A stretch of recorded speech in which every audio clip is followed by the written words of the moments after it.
Leader of the Opposition, Rishi Sunak. Mr. Speaker, thank you for your kind words, and indeed thank you to the Prime Minister for his kind words. Indeed, no Prime Minister looks forward to PMQs, but I always did like this pre-budget one, because it was, for a change, nice not to be the main event and just the warm-up act. But as you said, Mr. Speaker, today is my last appearance at PMQs, and I'm happy to confirm reports that I will now be spending more time in the greatest place on earth, where the scenery is worthy. The scenery is indeed worthy of a movie set, and everyone is a character. That's right, Mr. Speaker. If anyone needs me, I will be in Yorkshire. So, and as an adopted Yorkshireman, I'm particularly looking forward to doing the coast-to-coast walk that runs through my constituency and many others. Since 2015, we've made significant progress with a campaign to make it a national trail, and indeed, Natural England are close to concluding their work. So, can I ask the Prime Minister to ensure that the coast-to-coast does indeed become Britain's greatest national trail, and in preparation for my return to the backbenches, would he meet with me to discuss it?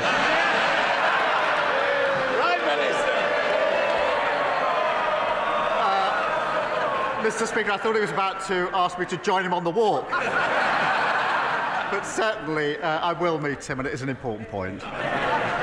Mr. Speaker, that is very kind of the Prime Minister. I know he's, I know he's partial to the Lake District, but perhaps we can tempt him over to our end as well. Now, Yorkshire is not just famous for its walks, but also for being home to some of England's greatest cricketers.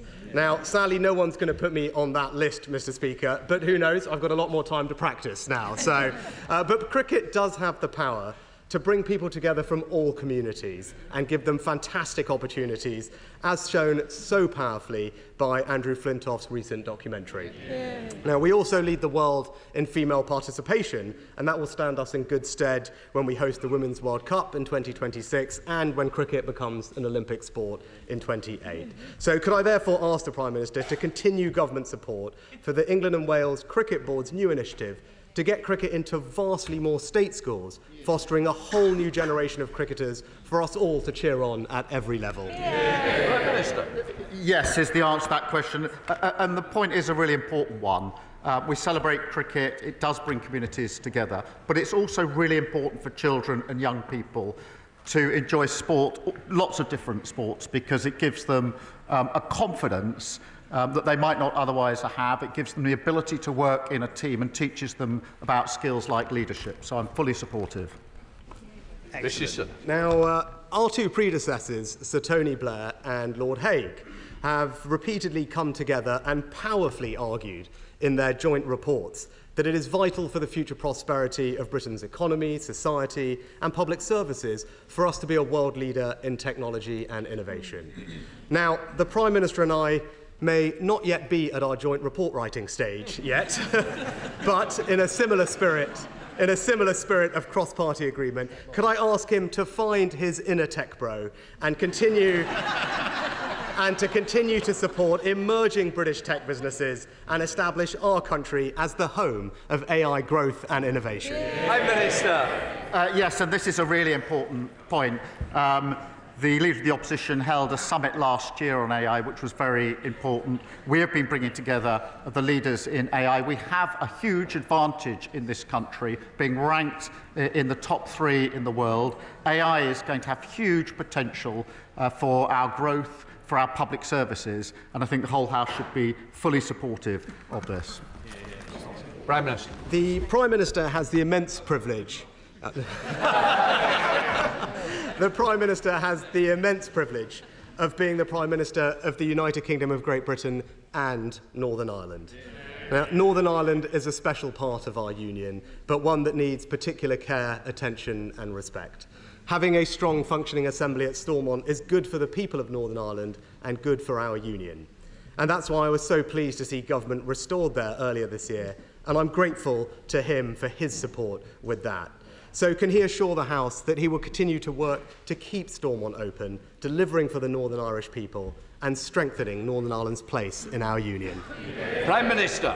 Yes, and again, this is a really important point and one that matters to me personally. I worked for 5 years in Northern Ireland on some of the proposals under the Good Friday Agreement, in particular the transformation of the RUC into the Police Service of Northern Ireland. I worked with both communities there. It was for 5 years.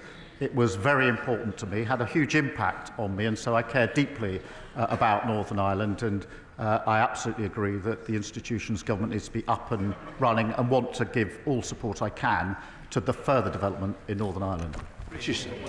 Now, as Prime Minister, he will be acutely aware of the threats that our United Kingdom faces from an axis of authoritarian states, Iran, North Korea, Russia and China. And in particular, I'm proud of the way that this House has united in standing up to Russian aggression in Ukraine. And I know that we will never waver in our commitment to the Ukrainian cause. Now, I will always be grateful for the support that he gave me when we were the first country to send Ukraine Western battle tanks, long-range missiles, and the first to offer security assurances to Kyiv. So in light of the threats that we face, can I urge him to always maintain the strength of the transatlantic alliance and ensure that NATO remains the bedrock of Western security, with the United Kingdom playing a leading role?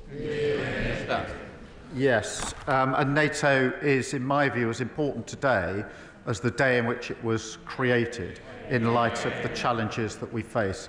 And it was a Labour government that was the proud co-founder of NATO, and we've repeatedly said we support NATO to the hilt. Rishi Sunak. Well, finally, Mr. Speaker, tomorrow is Diwali, and I became leader of my party during Diwali, and I now stand down during that same festival. So I'm proud to have been the first British Asian Prime Minister, but I was even prouder that it was not that big a deal. And that speaks volumes about the values of the British people, of our country, and of this Parliament. So will the Prime Minister join me in applauding the kindness, decency and tolerance that has always been the British way? Yes, and I meant what I said when I said that we were all proud to see him standing there as Prime Minister, representing our diverse country. We were all proud. I think everybody in this House was. So I thank him for that.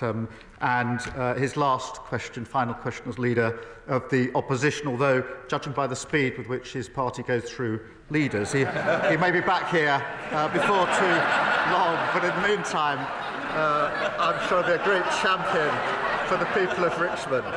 But, Mr. Speaker, finally, I'm sure he won't mind me disclosing to the House the contents of a letter that he wrote to me this week. My answer to it is clear. Yes, I will arrange for him to meet the relevant minister about the A66 that runs through his constituency.